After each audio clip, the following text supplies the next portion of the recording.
Les carrières des joueurs e-sport, elles sont souvent assez courtes, ou en tout cas vues comme telles. Rester plus de 2 ans au top niveau, ça relève déjà du miracle, car souvent, tu peux perdre ta place à tout jamais après un seul renvoi. Pourtant, quelques rares joueurs résistent encore et toujours aux années, restant au top niveau presque 20 ans après le début de leur carrière. Et aujourd'hui, on parle de l'un d'entre eux, un joueur franco-turc qui, à 35 ans, n'a jamais déposé les armes. Peut-être stopper ici, Majeur, mais Wicca bien à l'aise de son capitaine. Il n'y a plus de balle dans cette M4, et Majeur qui charge. Le triplé de Majeur, impérial. Et là, Majeur, 1v3. C'est bon, il en fait un premier, il en fait un deuxième.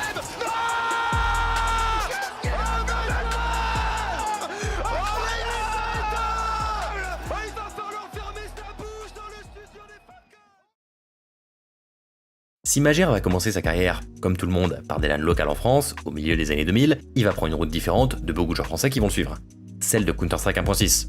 En effet, si la France brillait sur la version la plus récente, Counter-Strike Source, les premiers vétérans de la scène, restés sur Counter-Strike premier du nom, dominaient sans partage, et les Français avaient bien du mal à se faire une place. En 2008, après quelques temps passés dans le subtop français, Majeur rejoint Millennium, aux côtés d'un certain Sixer, où il va retrouver Ostriker. Et donc, en fait, je cherche quatre petits jeunes très forts en termes de skill. Et on me parle de petits jeunes qui sont en train qui ont du mal à réussir à faire des résultats en LAN, mais qui sont bourrés de talent, bourrés de skill, et qui leur manque juste un petit truc pour pouvoir fonctionner, quoi, pour pouvoir réussir. Et ce qui est amusant, c'est que dans le roster, à la base, GER n'était pas prévu. Et donc, on décide quand même de jouer avec Majeur. Et en fait, Majeur, ça a toujours été un malin. Et en fait, pendant les jours et les semaines où il praque avec nous, il fait tout pour bien se faire voir à mes yeux. Il est pas mauvais, il écoute. Et puis moi, je prends la décision au final de le garder. Et il était complètement à l'opposé de ce qu'il est aujourd'hui. Mais c'était un joueur qui paniquait vite, qui jouait dans la précipitation. C'est un mec qui aimait bien courir un peu partout. Il était un peu foufou. Il faut savoir que je l'ai connu très jeune, Gerd. Donc il avait ce côté un petit peu insouciant, un peu... je sais pas si tu vois un peu les jeunes, tu sais, qui foutent la merde parce que c'est un mec qui était plein de blagues. Les gens ne s'en rendent pas compte, mais c'est quelqu'un qui faisait énormément de blagues. C'était un relou, hein, Majeur. Il était complètement à l'opposé de ce qu'il est aujourd'hui.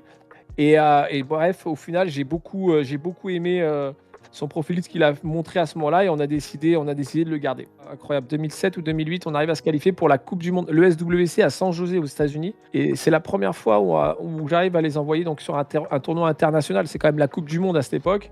Donc là, c'est le premier tournoi. Alors ouais, effectivement, là, on brille pas.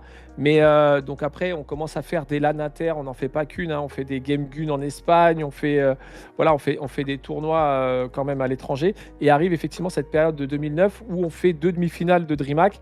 On commence à faire des bons résultats à l'international. Pas ceux que j'espérais. Mais on fait 2 demi-finales de DreamHack, c'est déjà un point positif. C'est en termes de régularité là où je pense qu'on a un peu merdé parce que voilà, chercher 2 demi-finales, c'est quand même bien pour des DreamHack et tout, c'est cool. Mais après, tu vas faire une Game Gun, tu te plantes lamentablement, tu arrives pas à te requalifier après à une Coupe du Monde. Enfin voilà, on manquait de régularité.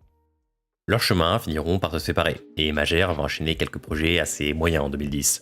Il va rebondir quelques mois plus tard chez Isahara, où à l'instar de son passage chez Millennium, il va avoir des qualifications dans des grands tournois, sans pour autant passer le step au-dessus.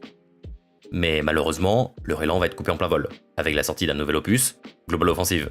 Si la plupart des joueurs de CS Source vont rapidement faire la transition, les joueurs d'1.6 vont eux s'accrocher à leur vieux rocher. Beaucoup vont simplement arrêter leur carrière, et ça sera aussi le choix de Majeur, qui, initialement, ne veut pas poursuivre sur CSGO. Il finira quand même, malgré tout, par tenter sa chance, sans succès, au début de l'année 2013, en rejoignant Ostriker et Shox chez Imaginary Gaming. Pendant les années qui vont suivre, il va tenter comme ça quelques retours qui seront jamais sans grand succès. Son retour le plus sérieux, il va se faire en 2016, du côté, une nouvelle fois, de Millennium. Il va rejoindre Sixer, qui est son équipier de toujours, mais malheureusement, ce projet n'aura guère plus de succès. L'équipe ne parvient pas à percer le plafond du subtop et reste bloquée dans les champs inférieurs. Alors, à la fin de l'année, le franco-turc décide de faire un choix audacieux. Il tente le tout pour le tout, en repartant de zéro et en rejoignant les Turcs de Space Soldier. Il y retrouvera un certain Xantares, terreur d'internet qui massacrait absolument tout le monde à l'époque. L'équipe, elle avait clairement un gros potentiel. Ce qui lui manquait, c'est un leader, un capitaine. Et ça tombe bien, c'était exactement le profil de Majeur. Au cours de l'année 2017, l'équipe se stabilise dans ce qu'on appelle le subtop européen. Ils sont rarement présents aux grands tournois, mais ils font de temps en temps des apparitions face à des bonnes équipes. Ils vont par exemple se qualifier à Cologne, et Space Soldier commence vraiment à se faire une place. Mager fait de cette équipe une véritable machine de guerre. Il parvient enfin à sortir du subtop dans lequel il était bloqué depuis des années. Et c'est à la fin de l'année 2017 que va enfin se concrétiser tous leurs efforts, avec une victoire aux mineurs européens, et donc une première qualification en Major pour une équipe turque. Et dans ce Major, Space Soldier, ils vont pas juste venir pour faire coucou, mais ils vont créer un vrai impact aux yeux du monde. Dans la première phase de groupe, les Turcs vont se qualifier pour le main-event sans trembler. Dans la phase suivante, avec toutes les meilleures équipes du monde, les hommes des Magers vont aussi répondre présent. Ils se retrouvent à ce moment-là en 2-2, à un seul petit match d'une qualification historique pour les playoffs. Malheureusement, ça ne passera pas pour les Turcs, qui vont s'incliner de peu face à Maus. Mais le plus dur semble avoir été fait. Space Soldier s'est montré au top niveau, a montré qu'ils étaient capables de tenir tête face aux grands, et nul doute qu'ils seront encore là pour la suite. Tout semble bien se dérouler pour Space Soldier. L'équipe s'installe dans le tir 1, ils enchaînent les bonnes performances, ont un style de jeu qui est propre à eux, bien identifié, une âme, une vraie façon de faire.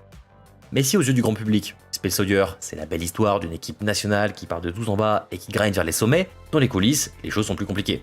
Pour une raison en fait assez simple. Les Turcs sont payés une misère.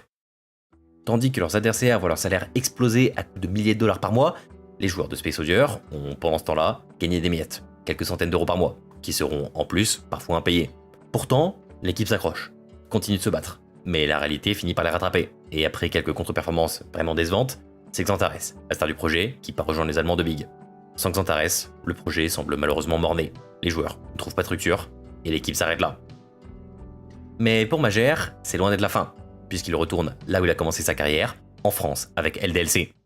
Dans ce projet, le club lyonnais va aligner Mager, aux côtés de Happy, mais aussi, et surtout son ami de toujours, avec qui il a commencé en 2008, Sixer. Sur le papier, c'est mignon. On a la nostalgie, on a Happy le grand capitaine, des grands noms, des grandes légendes, mais dans les faits, ce projet ne va prendre absolument jamais, et l'année 2019 sera une longue année de galère pour Mager. Alors, faute de mieux, il repart en Turquie, chez Sangal, avec certains de ses anciens joueurs. 1 an et demi d'efforts et de grind, qui, contrairement à la dernière fois, ne vont pas suffire à remonter sur le devant de la scène. Alors, sentant le chemin bouché, et un peu par défaut, Mager tente l'aventure Valorant. Une aventure qui ne va durer que quelques mois, avec des résultats plutôt moyens, pour ne pas dire complètement inexistants. Mais pendant ce temps-là, à la maison, se reforme le projet tant attendu et tant rêvé par tout un pays, la Super Team turque.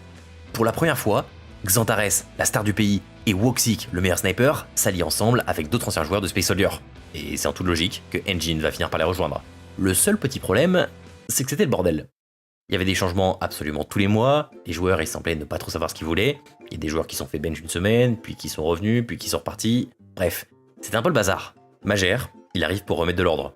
Et c'est évidemment ce qu'il va faire. Tout va filer droit, c'est lui le chef, et on reprend la marche. Non, je déconne. En fait, il va se faire virer au bout de 2 mois, il annonce à ce moment-là la fin de sa carrière, avant en fait de revenir quelques semaines plus tard. Ouais, même si sur le papier, ça avait de la gueule, dans les faits, le projet initial était quand même assez bancal. Et malheureusement, cette stabilité, elle ne sera toujours pas retrouvée au cours des premiers mois. L'équipe fait beaucoup d'ajustements, des joueurs partent, reviennent, et le projet commence vraiment à stagner. Après l'échec de la qualification pour le Major de Paris, Eternal Fire va encore faire des changements, mais qui seront cette fois-ci durables, avec l'arrivée de Wikadia en provenance de l'académie et le retour de Woksik. Le grind peut enfin commencer. L'objectif pour Mager, il est relativement simple, retrouver le Major pour la première fois depuis 2018. À la fin de l'année 2023, les résultats commencent vraiment à s'améliorer. Eternal Fire enchaîne les bonnes performances et termine l'année à la 14e place du classement mondial.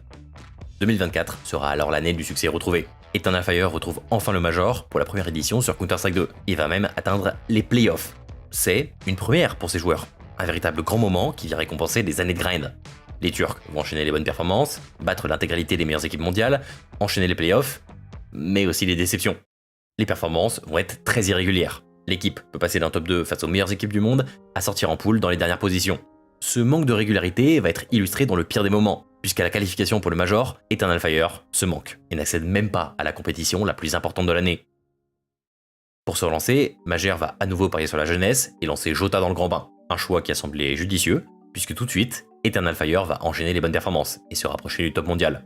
On peut notamment mentionner une finale au Blast Bounty, plusieurs quarts de finale, mais il manquait quand même quelque chose. Et ce quelque chose, c'est évidemment un trophée.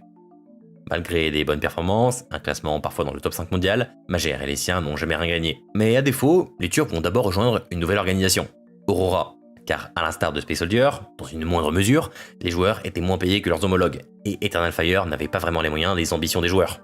Au cours de l'année 2025, Aurora va être parmi les meilleures équipes du monde, Mais ils vont quand même souvent décevoir dans les grands tournois. Échec en poule du premier Major, échec en poule des IM Cologne. Et quand le moment semble enfin venu, en finale de l'eSport World Cup, les Turcs s'inclinent sèchement face aux Mongols. Mais Majer et les siens ne vont pour autant rien lâcher. Et dans le dernier tournoi de l'année avant le Major, Aurora s'offre enfin un titre lors des PGL Master Bucarest. Because believe your eyes, they've done it!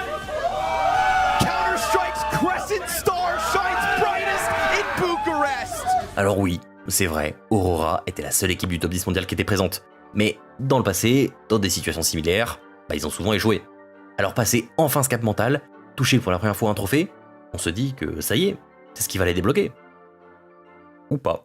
Et la fin de timer, Régis enchaîne triple kill. Ster qui punit, Ster que j'allais chercher pour Major le premier, le deuxième non.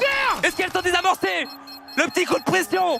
Oh, il reste pas beaucoup de temps, mais Magis va le faire. Oh, il l'a. Astralis qui va prendre cette game. Comme en 2024, l'année se termine très difficilement pour Majer et les siens. Aurora se fait éliminer anonymement dans les tréfonds des phases de groupe.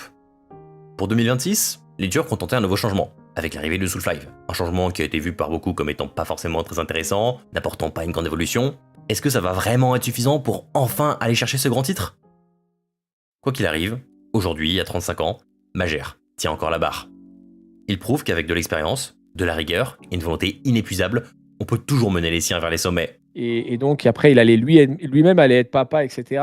En fait, c'est là où il s'est rendu compte qu'il devait subvenir, tu sais, à son foyer. Et que pour ça, il devait réussir. Si tu veux, j'avais aucun doute que Majer, à un moment donné, pouvait réussir dans CS. Maintenant, garder cette longévité, tu sais, il faut que tu aies une motivation. Et lui, sa motivation, et c'est là, c'est extraordinaire de voir le changement du bonhomme qu'il est venu. Parce que moi, quand je te dis que je l'ai connu, tu sais, c'était le petit con, mais dans le terme, tu sais, affectueux. Tu vois, que j'avais eu, tu vois, le mec relou. J'étais obligé à chaque fois de surveiller parce que quand on faisait des reviews, des débriefs de nos matchs, je lui posais des questions. On n'avait pas tout le matériel, toute la logistique qu'on a aujourd'hui pour regarder les démos. Donc, il fallait que je demande qu'est-ce qui s'est passé, les gars. Et il passait son temps à me mentir. Cher était un menteur. Faut le savoir. Parce qu'il faisait connerie sur connerie. Et en fait, ce petit con-là est devenu un mari, un père de famille, avec des responsabilités et avec une mentalité d'homme parce qu'il a dit c'est à moi d'y arriver. Donc, dans un e-sport où la jeunesse est reine, où les stars explosent avant même leur majorité, il reste une vérité que le temps n'a pas effacée. Les grandes équipes se forment rarement sans un capitaine très expérimenté. Et c'est ce qui rend Majer indispensable. Majer appartient à cette classe qui est en fait encore assez rare.